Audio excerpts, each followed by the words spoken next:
Guys, deluded. Back again. Yeah.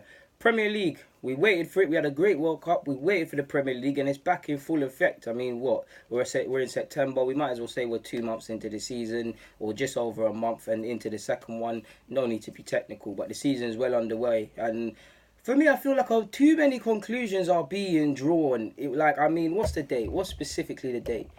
It's the 24th of September. So the season started the 13th 14th of August, or in fact it might have even changed even earlier than that, but it's just over a month. Why so many conclusions been drawn about teams, about managers, about all of these things? Personally, I think the only conclusion that you can draw is actually Cardiff going down. No disrespect to Cardiff, I just don't feel they have enough to stay in the division. But it's just mad. It doesn't matter if it's players or clubs. Things are being written, and it's a long race. It doesn't matter where teams are. Obviously, you need to start well and start as you mean to go on. But the season is filled with many twists, turns, injuries, unexpected results, pile-ups, fixture pile-ups. Sadly, ref injustices. All of these sort of things that test your team and your specific club and individuals to their limits. I mean, all that matters is, mate, I've told you, look, I look at the league regardless of what team you should. I look at the league in this, and I'd like to think you do too, regardless of what team you support. The league is in three furlongs essentially. August until the end of the year, December, November-ish, you just focus on initially in the first few months getting a run of form together, just getting results, getting fully fit. Staying amongst the pack if you're trying to get in the top four or win the league, and then obviously that's August. That's August, give or take, until December. From December, for me, December until probably you could say Feb, but I like to say December until April.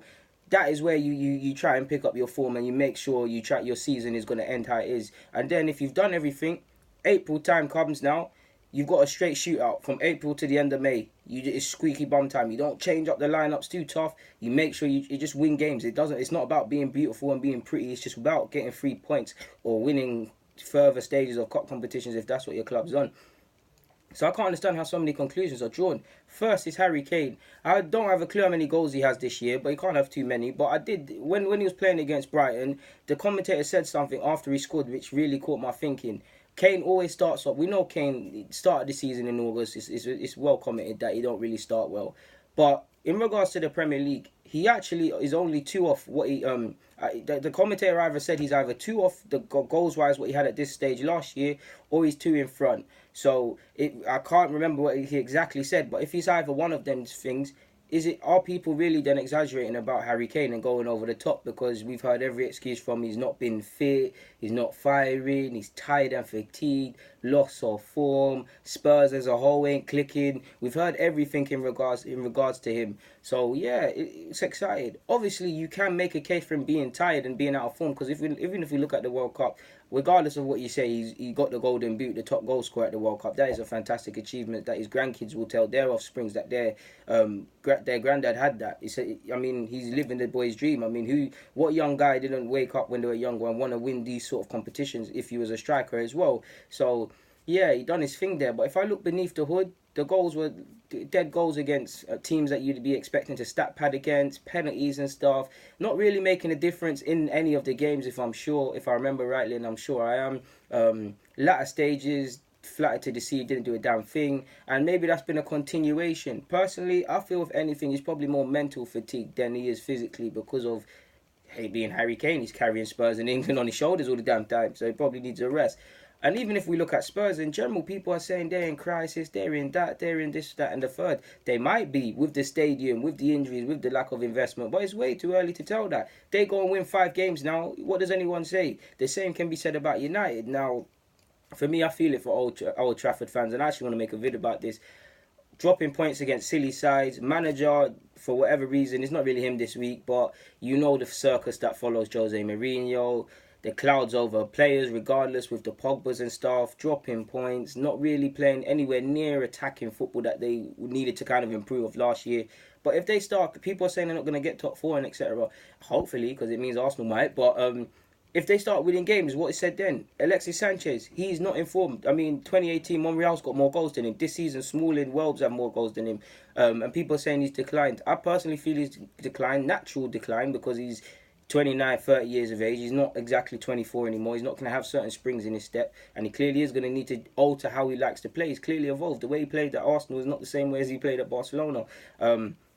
If the next 5-10 games come and he's constantly firing or assisting or just putting in good performances, then what is going to be said? People are not going to say he's fallen off, United wasted their money. They're going to say he's back, he's got his mojo back, etc. Hopefully it's not that, but do you see what I'm saying? Personally, Mkhitaryan and Alexis are between them, they're fighting to be part of the worst swap deal possibly in Premier League history. But in fact, no, Gallas and Ashley Cole, because we got zanged. Chelsea are laughing, but we got shagged.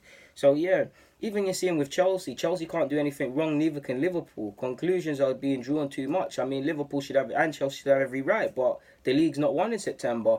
Aaron Ramsey is currently playing extremely underwhelming, in my personal opinion, for Arsenal. He's got 2 assists. But when I consider, I do believe in the whole of 2018, 10 assists, he had the most throughout the whole year.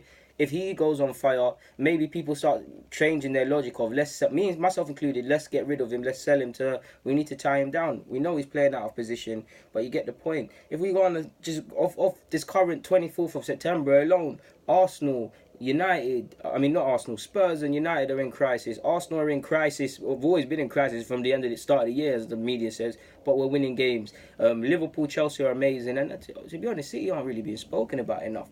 But too many conclusions are being drawn, in my opinion, and there's way more examples than just this, to be fair with you. On top of Alexis as well, I have a colleague that supports Man United, and he said he's only seen him play 2 games, played 2 good games for United, and one was in the FA Cup, whoever they played, and the other was against Manchester City. I think that's surely a bit harsh, but yeah, man, we'll see what's saying. But I just feel too many conclusions are being drawn. Even if we look at Mo Salah, clearly he's not firing on the level that he was previous season, but if you look at his record as a whole, he's more or less 15 mark in all comps is more or less the goals he gets. So if he was to grab them 15 goals again, is it a bad season, or is it something that a man's consistently done versus last year where he was playing to an exceptional high level? Obviously there's now a debate to be had after about if he wants to be that top player, he has to do it again. But I remember a lot of you got in the comments. I remember when I didn't make a specific vid, but I said Mahrez or Salah, and a lot of people gunned me, said, how could you even put Salah in the same planet as Mahrez? But for me, that's a valid debate. But yeah, man, there's nothing more for me to actually say. I've really said everything else, and I'm just going to be blabbering if I continue. So, guys, DG.